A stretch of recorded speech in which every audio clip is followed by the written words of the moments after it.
Hey Raiders. So in this video we're going to talk about the basics of a parallel circuit, what its traits are, and how you can analyze it to figure out the current flowing through different parts of the circuit. We'll take a look at the connection between current, the voltage or the electric potential energy supplied to the circuit, and the resistance to the flow of the current. And then hand in hand with that, kind of crossing over into law of conservation of energy stuff, we'll talk about the voltage drop across each device and how much power each device consumes. So this is a quick video. It assumes that you've already covered the basics of static electricity, electric current flow in general. In an earlier video, I did a quick series circuit analysis, and it ties into earlier stuff from law of conservation of energy. So it goes very quickly, so if you have any questions, certainly contact me on the Remind app like always. So we learned that in the series circuit, which I did another video for, that there's only one path for electricity to follow.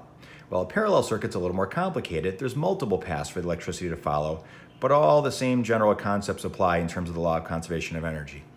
So again, in our schematic diagram, we'll use an alternating long and short line to identify our electricity source, whether it's a battery, a wall outlet, whatever it might be.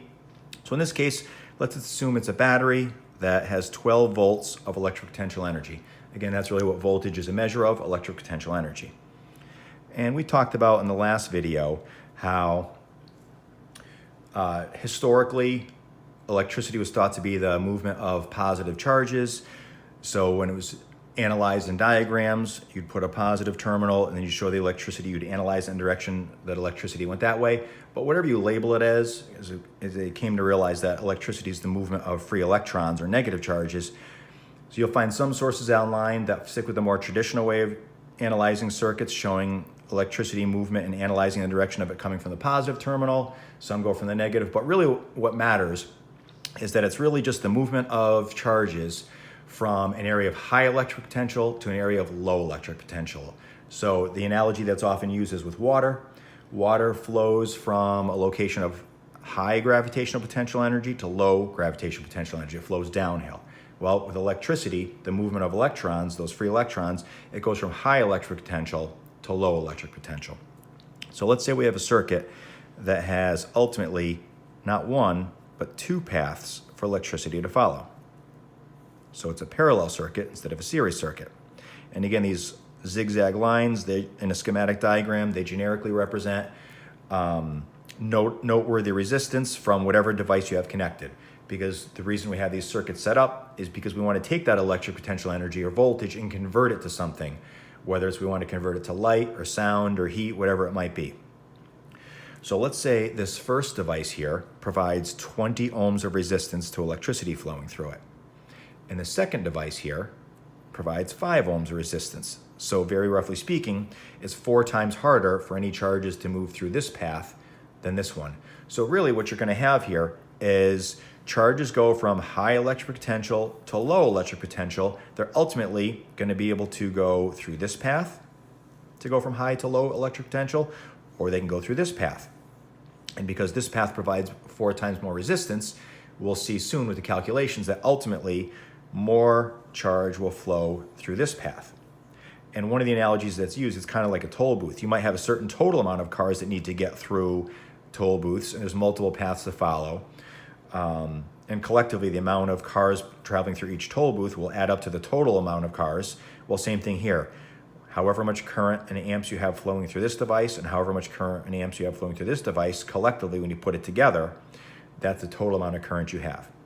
So first things first, let's figure out the equivalent resistance of the circuit. Now, this is a little more complicated than in series circuits, but it's not bad.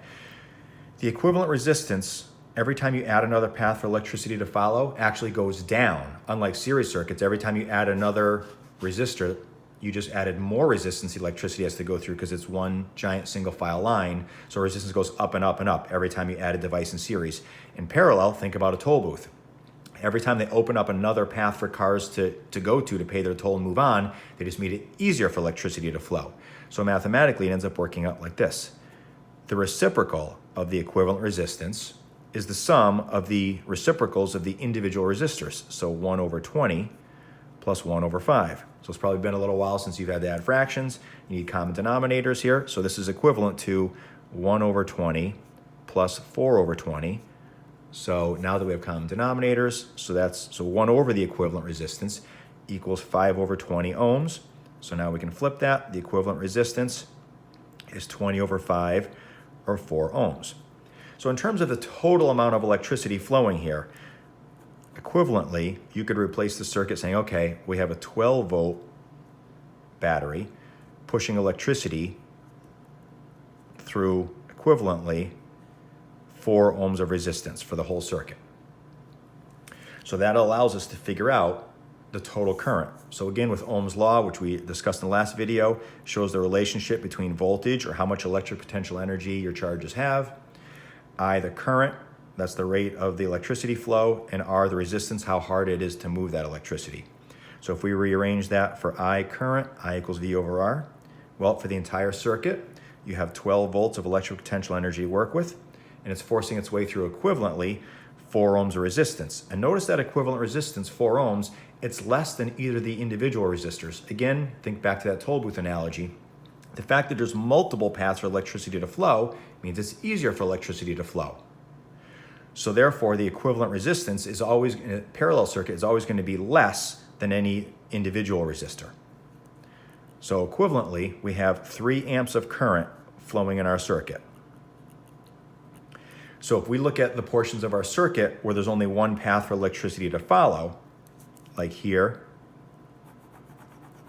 before it branches off and having the 2 paths, and then when those 2 paths merge again, down here, anywhere through here, the darkened parts of the circuit where there's only one path, there's going to be 3 amps of current. Now we can keep that in the back of our minds when we ultimately analyze the individual branches. That 3 amps of current is going to be split, some going this way, some continuing on going this way, but collectively, the current going through the 20 ohm device and the current going through the 5 ohm device have to add up to the 3 amps total current that we have. So let's figure out the current through each individual branch. So I'll write this as I sub 20 ohms, just a way to say that, okay, we're going to figure out the current going not through the whole circuit, but just through this 20 ohm device, just through right here. So again, Ohm's law, V equals IR. Well, rearrange it for current, I equals V over R. Now, there are 2 paths for electricity to follow here, but any given group of electrons are only going to travel through one of these devices. So for the current that goes through here, law of conservation of energy, if they start with 12 volts of electric potential energy, that's the amount of voltage or electric potential energy they're going to give up as they follow this path. So since they only go through this one device, all 12 volts for the charges that go through here will be given up right here. So that means the current through the 20 ohm device, we have 12 volts of electric potential energy forcing its way through 20 ohms of resistance. Well, if you work that out, you get 0.6 amps of current. And we already know that we only have 3 total amps of current flowing. So really, you could just do some simple arithmetic here. Okay, if we have 3 amps of current and 0.6 amps go through here, well, 3 minus 0.6, that means there's got to be 2.4 going through here. But let's just check the math and see how it works out. So the current through the 5 ohm device, again with Ohm's law, V equals IR, rearranging it for current, I equals V over R. Well, any charges that are going this way, they're only going through this device. So according to the law of conservation of energy, if they start with 12 volts of electric potential energy, that's the exact amount of energy they're going to end up giving up. So we have 12 volts of electric potential energy here, forcing its way through only 5 ohms of resistance. So it's an easier path to get through. Well, if you do 12 divided by 5, you get 2.4 amps, which again is consistent with what we talked about before. Collectively, the total current is 3 amps of current, consistent with what we talked about, and that's the law of conservation of charge. You know, if there's only 2 paths for the electricity to follow, then collectively the amount of current down each branch has to equal the total current that we have. So now let's figure out the power consumed by each device. So we'll put a label of P sub 20 ohms, the power consumed by the 20 ohm device. Now power in the metric system is measured in watts, and there's multiple ways to calculate it, but we're going to use one of the relationships. It's the product of the current flowing through the device and the voltage, how much electric potential energy is going through that spot. How much electric potential energy does that quantity of charge have? So for the 20 ohm device, again, that was the harder path for electricity to go through. It's 4 times more resistance to this. So it only had 1/4 of the current as this one did, 0.6 amps instead of 2.4 amps. So we have 0.6 amps. That's the quantity of charge that we're dealing with.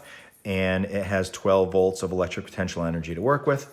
So if you work that out, the power consumed or needed by that 20 ohm device is 7.2 watts. Now we'll figure out the power consumed by or used by the 5 ohm device. Now, because the 5 ohm device was a lot easier for electricity to get through than the 20 ohm device, you had 4 times more charge coming through here. Now, when we do P equals IV, the current is not 0.6 amps like we had in a series circuit where the current was the same everywhere because there's only one path. There's 2 different branches. So while there was 0.6 amps flowing through the 20 ohm device, there's 4 times more of that flowing through the 5 ohm device because it only has 1/4 the resistance. So it has 2.4 amps of current flowing, and that quantity of charge has 12 volts of electric potential energy to work with. So if you work that out, you get 28.8 watts of power either needed or consumed by that device. All right, Raiders, so if you have any questions, you can contact me on the Remind app.